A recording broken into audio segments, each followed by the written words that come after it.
मेरे प्यारे बच्चे, कैसे हो तुम? क्या तुम्हें पता है प्रेम का असली अर्थ क्या होता है?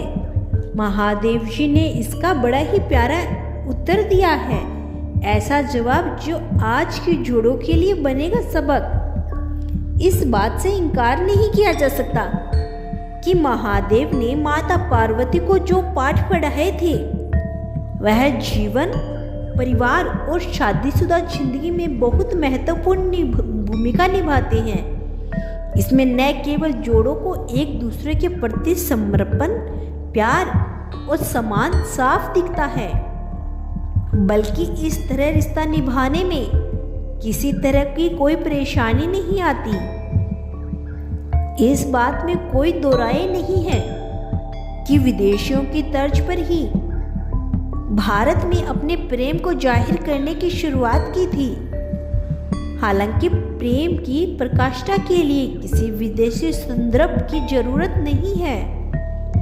मेरे प्यारे बच्चे, भगवान शिव और माता पार्वती का जीवन ऐसा है जिसमें न केवल खूब सारा प्यार, सम्मान और एक दूसरे के प्रति समर्पण देखने को मिलता है, बल्कि उनका व्यवहारिक जीवन सच्चे प्रेम का प्रतीक भी है। ऐसा इसलिए क्योंकि माता पार्वती भगवान शिव की अर्धांगिनी ही नहीं थी, बल्कि उनकी शिष्या भी रही। वह अपनी जिज्ञासा को शांत करने के लिए अक्सर महादेव से ऐसे प्रश्न पूछती थी जो आज के समय में जोड़ों को विवाह के तौर तरीकों में सीखने में मदद कर सकते हैं।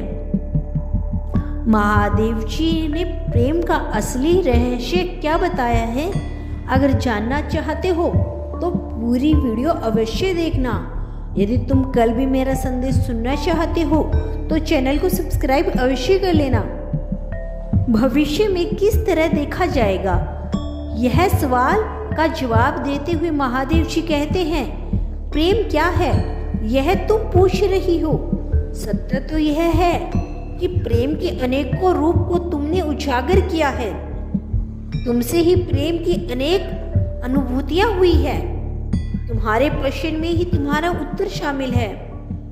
भगवान शिव की बातें सुनकर माता पार्वती ने कहा, क्या इन विभिन्न अनुभूतियों की संभव है?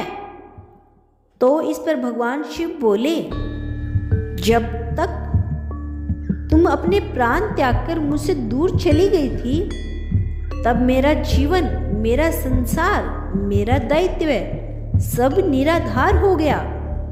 मेरी आंखों से आंसू की धारा बहने लगी थी।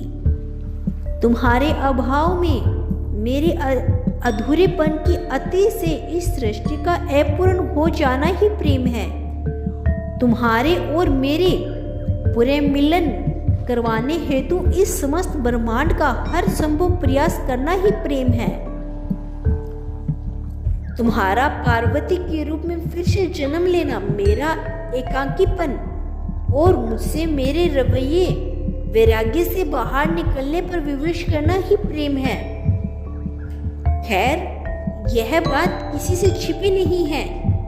कई सालों की तपस्या और तमाम हर बाधाओं को पार करने के बाद ही शिव पार्वती का विवाह हुआ था।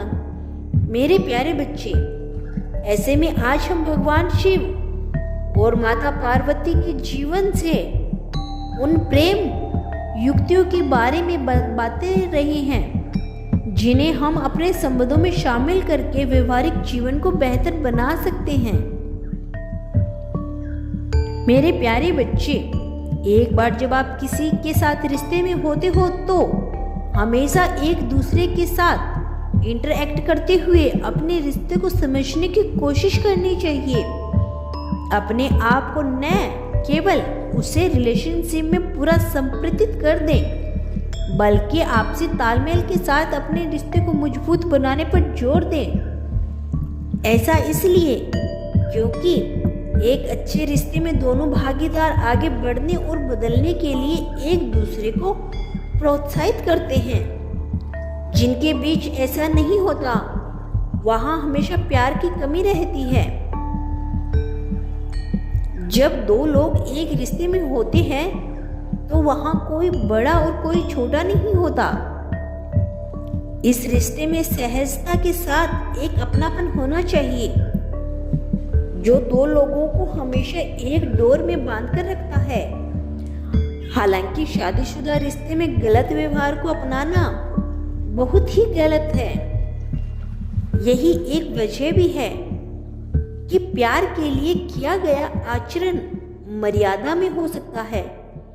वहीं जहां प्यार नहीं होता वहां इंसान अपनी मर्यादा को लांघने में कोई देरी नहीं करता।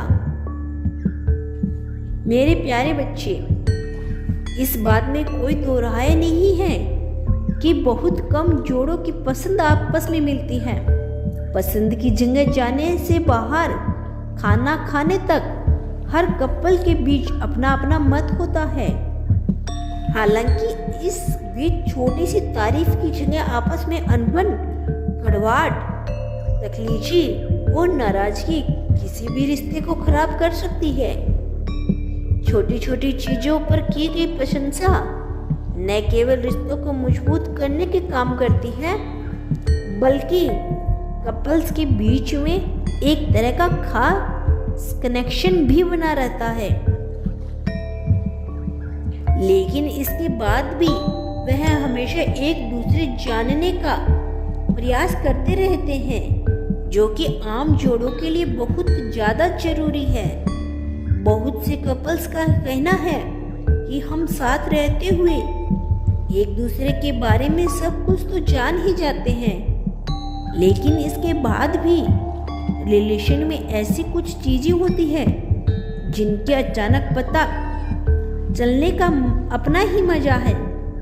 इसीलिए कहा गया है कि अजनबी बनकर अपने साथी को जानना न केवल रिश्ते में असाइनमेंट लगता है बल्कि आप दोनों को एक दूसरे के करीब आने का मौका भी मिलता है। मेरे प्यारे बच्चे, यदि तुमको मेरी वीडियो पसंद आई है और कल भी तुम मेरा संदेश सुनना चाहते हो तो वीडियो को लाइक करके कमेंट बॉक्स में हर हर महादेव लिख दीजिए।